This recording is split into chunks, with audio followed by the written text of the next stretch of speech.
yang namanya kematian.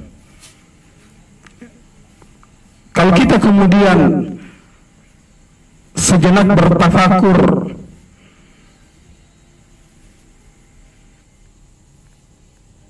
(70 tahun yang lalu, 80 tahun yang lalu, atau 90 tahun yang lalu), boleh jadi generasi-generasi atau orang-orang yang lahir 90 tahun yang lalu sudah tidak ada atau begitu sedikit jumlahnya saat ini. Wa tilkal ayyamu nudawwiluha bainan nas. Allah pergilirkan zaman di tengah-tengah manusia.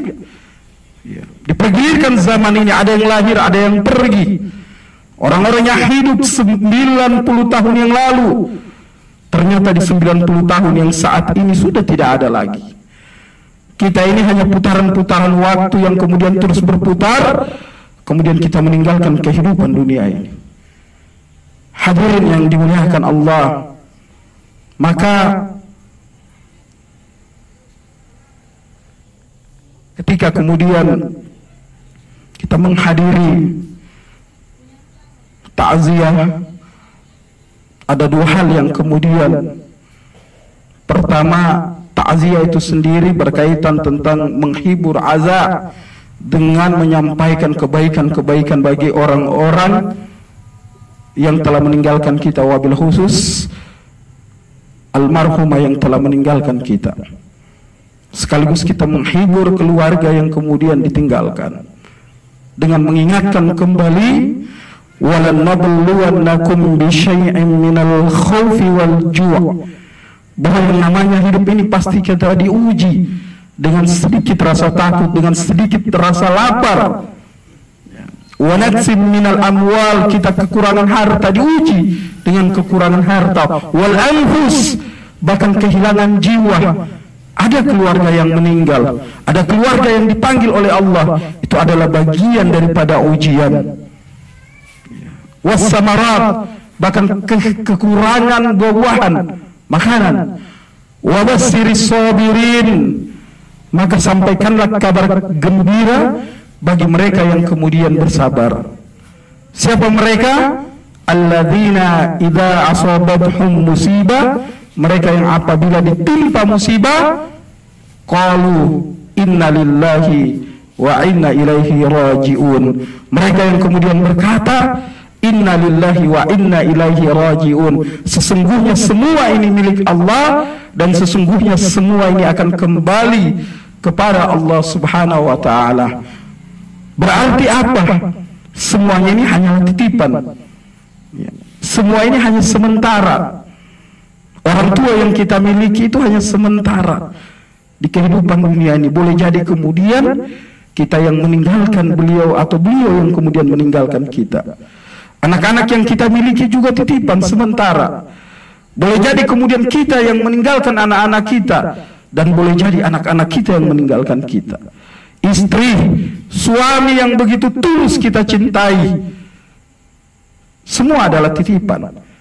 Boleh jadi mereka meninggalkan kita, atau kita yang kemudian meninggalkan mereka. Bahkan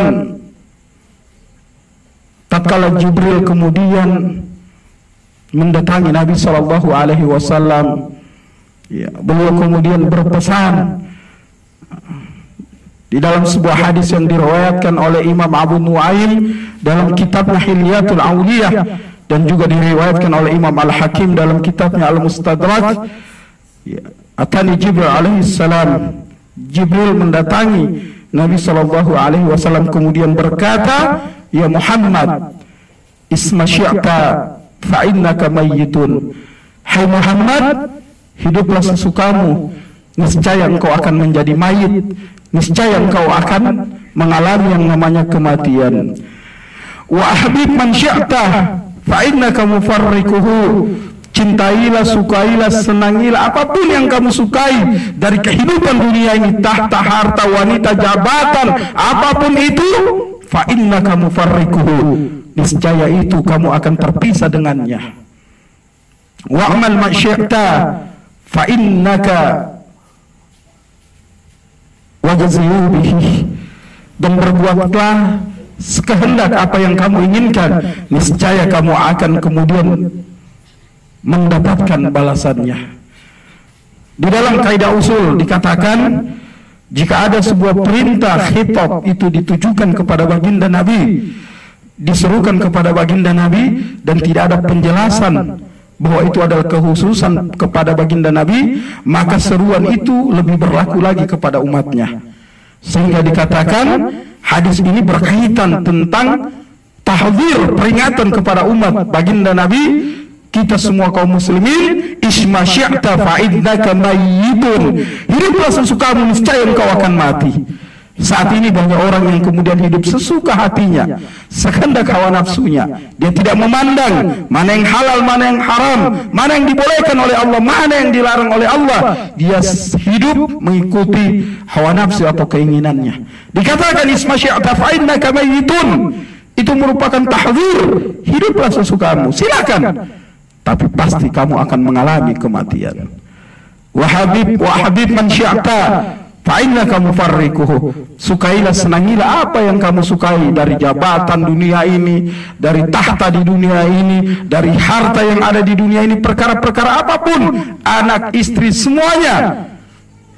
Fa'innaka mufarrikuhu, semua itu pasti akan meninggalkanmu. Kalau bukan kamu yang meninggalkan harta, meninggalkan kehidupan dunia yang fana ini, semua harta, jabatan, kalau Allah berkehendak mengambilnya, maka tidak ada yang kemudian tersisa. Fa innaka mufarrikuhu, kamu akan terpisah dengannya.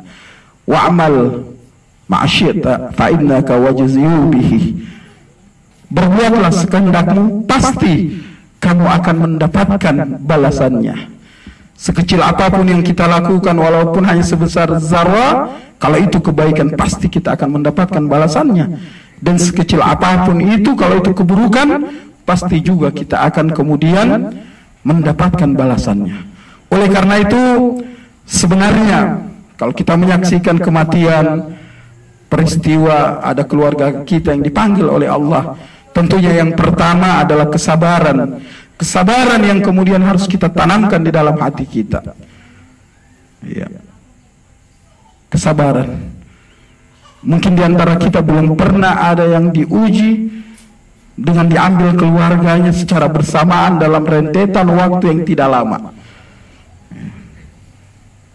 Tapi yakin saja bahwa Allah tidak menguji hamba melainkan kecuali dengan kesanggupannya.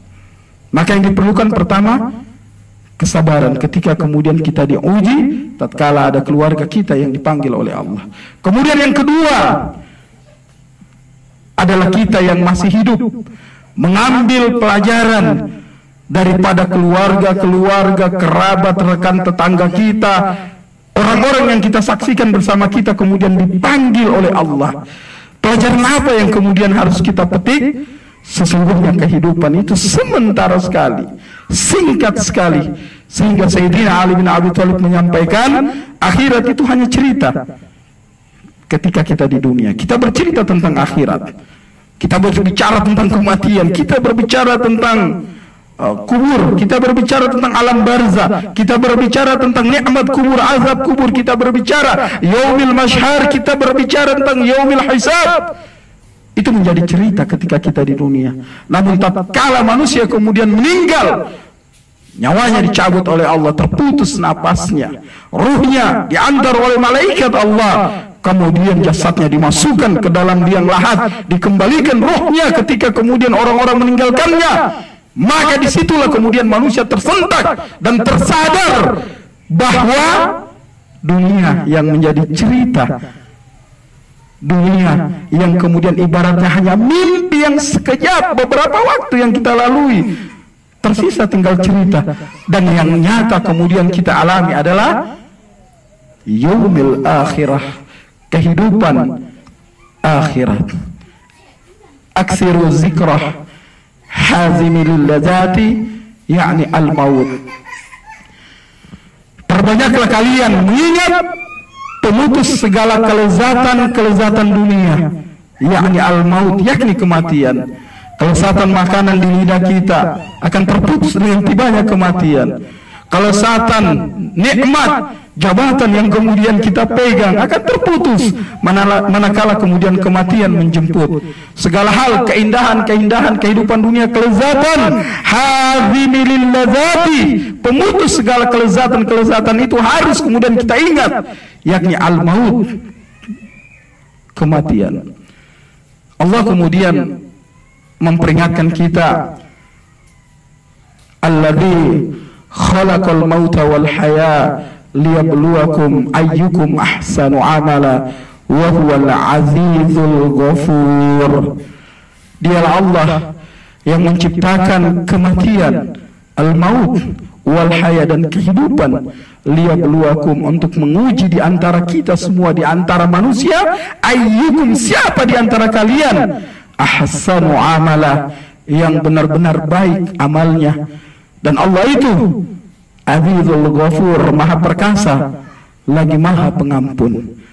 Ibnu Abbas tatkala menafsirkan ayat ini menyampaikan didahulukannya lafaz al-maut, kematian, kemudian al-haya, untuk memberikan gambaran kepada manusia bahwa kehidupan yang hakiki, kehidupan yang sebenarnya adalah kehidupan setelah kematian. Agar manusia menjadikan kematian ini sesuatu yang kemudian diingat bahwa kehidupan dunia sementara, dia akan mati dan dia akan memasuki kehidupan yang sebenarnya, yakni kehidupan setelah kematian. Al-Imam Asy-Syaukani di dalam kitabnya Fathul Qadir tatkala menafsirkan ayat ini mengatakan, kenapa didahulukan nafas al-maut, kematian, kemudian al-haya? Karena hakikatnya manusia itu awalnya mati, tidak ada, hanya nutfah, setetes mani yang hina, kemudian menjadi sekerat daging, kemudian menjadi alaqah, menjadi segumpal darah yang melekat. Kemudian apa? Allah membentuk menjadi makhluknya yang sempurna dan mengikat manusia dengan perjanjian, alastu bi rabbikum, benar, betul tidak bahwa aku ini adalah Tuhanmu? Qalu bala syahidna, kita bersaksi dengan persaksian yang teguh, membenarkan, benar, kami bersaksi engkau adalah Rabb kami. Sehingga kemudian kita lahir dalam kehidupan dunia dan Allah menetapkan perkara-perkara yang kemudian Allah tetapkan dalam kehidupan dunia, termasuk yang namanya kematian. Kematian itu qadarullah, ketetapan Allah. Kematian itu adalah sesuatu yang di luar kuasa manusia. Namun ingat, proses dalam kehidupan sebelum kematian itulah yang kemudian akan dimintai pertanggungjawaban di sisi Allah. Dan akhir kematian itu akan tergambar sesuai dengan apa proses kehidupan yang selama ini dia jalani. Dan kita senantiasa meminta kepada Allah agar diberikan yang namanya husnul khatimah, akhir yang baik di dalam kehidupan dunia kita ini, dan meninggalkan kehidupan dunia ini dalam keadaan yang penuh keberkahan, penuh maghfirah, ampunan Allah, penuh dengan kebaikan-kebaikan.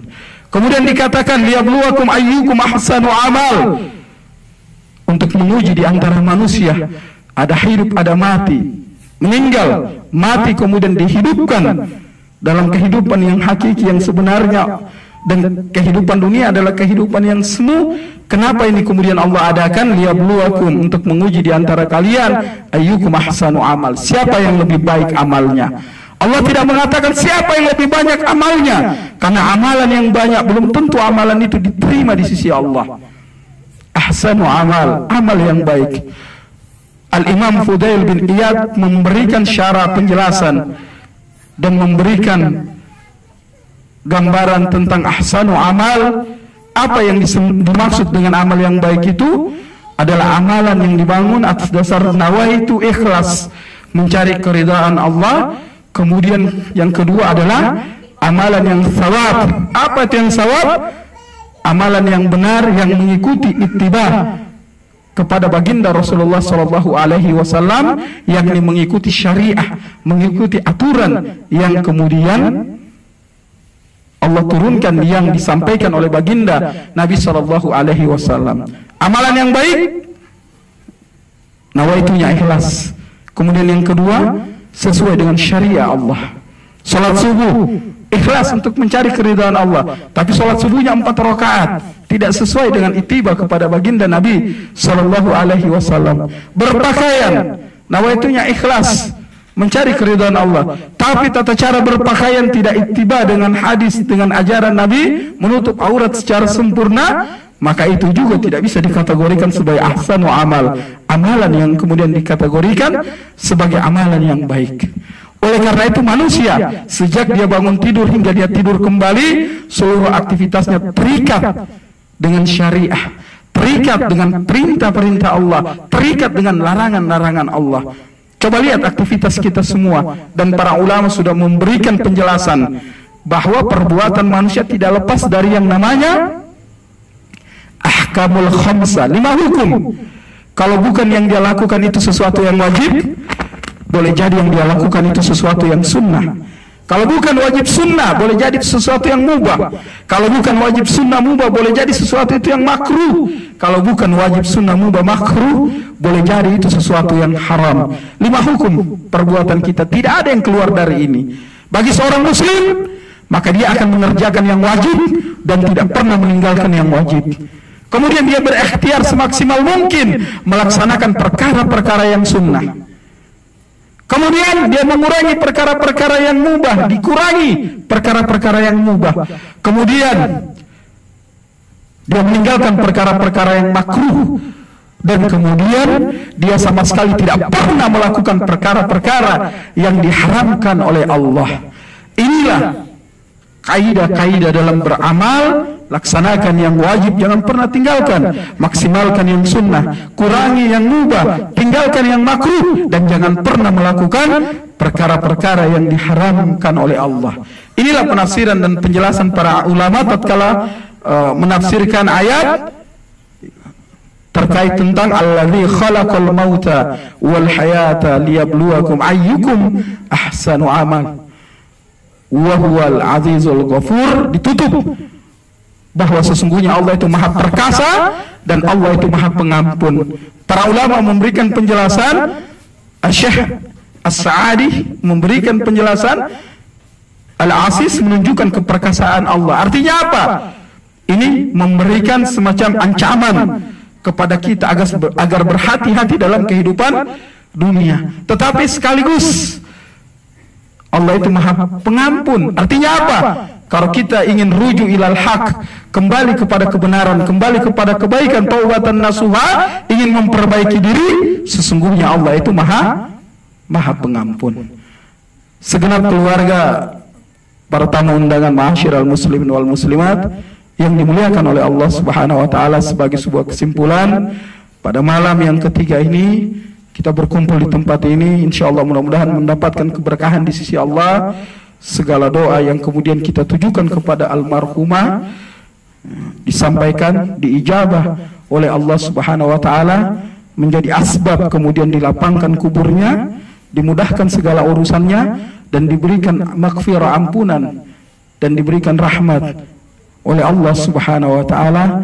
Dan juga berkumpulnya kita di malam ini juga menjadi sarana silaturahim, sarana kemudian kita berbagi kebaikan, wa tawassaw bil haqq wa tawassaw bis sabar, sama-sama kemudian kita takziah, menghibur keluarga yang ditinggalkan, sekaligus mengambil ibrah, pelajaran dari peristiwa kematian, berpulangnya ke rahmatullah dari keluarga-keluarga kita termasuk almarhumah, dan ini kemudian menjadi pembelajaran bagi kita semua. Insyaallah semoga Allah kemudian merahmati kita, memberikan kepada kita husnul khatimah, memberkahi kehidupan kita, dan insyaallah mudah-mudahan keluarga yang ditinggalkan diberikan kesabaran, dan almarhumah ditinggikan derajatnya di sisi Allah Subhanahu wa taala. Dan terakhir saya ingin menyampaikan bahwa tidak ada investasi yang lebih luar biasa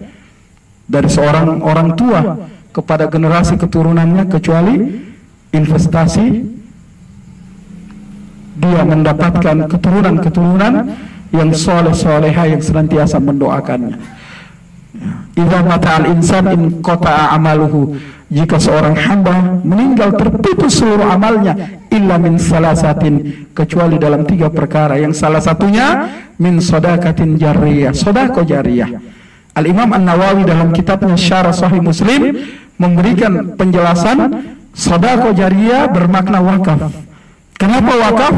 Karena wakaf itu adalah pahala jariyah. Apa itu pahala jariyah? Pahala yang mengalir terus-menerus.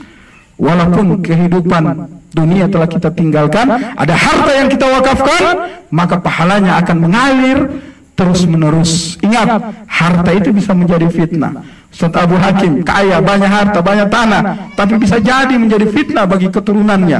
Tapi kalau beliau mendidik keturunannya dengan baik dan memahami perkara-perkara iman dan Islam ini, boleh jadi harta itu kemudian apa? Dijadikan wakaf, diniatkan untuk orang tua, maka Masya Allah pahalanya akan mengalir terus-menerus. Dibangunkan masjid, atau kemudian apa? Keluarga berwakaf Al-Quran, disalurkan ke daerah-daerah yang membutuhkan Al-Quran. Al-Quran itu dibaca, diajarkan, diamalkan, maka insya Allah sekalipun kita meninggalkan kehidupan dunia ini, pahalanya akan mengalir terus-menerus. Itu keutamaan sedekah, wabil khusus keutamaan wakaf, karena ada pahala jariyah yang kemudian mengalir terus-menerus. Di mana-mana ketika saya menyampaikan syiar melalui Badan Wakaf Al-Quran, saya sampaikan tentang keutamaan wakaf Al-Quran.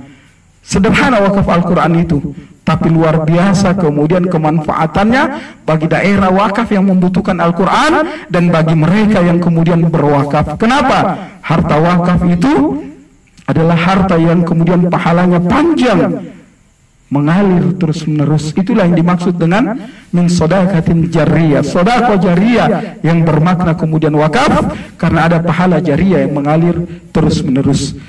Demikian, mudah-mudahan kita mendapatkan kebaikan dari apa yang kemudian kita lakukan pada malam ini. Subhanakallahumma wa bihamdika asyhadu an la ilaha illa anta astaghfiruka wa atubu ilaik. Assalamualaikum warahmatullahi wabarakatuh.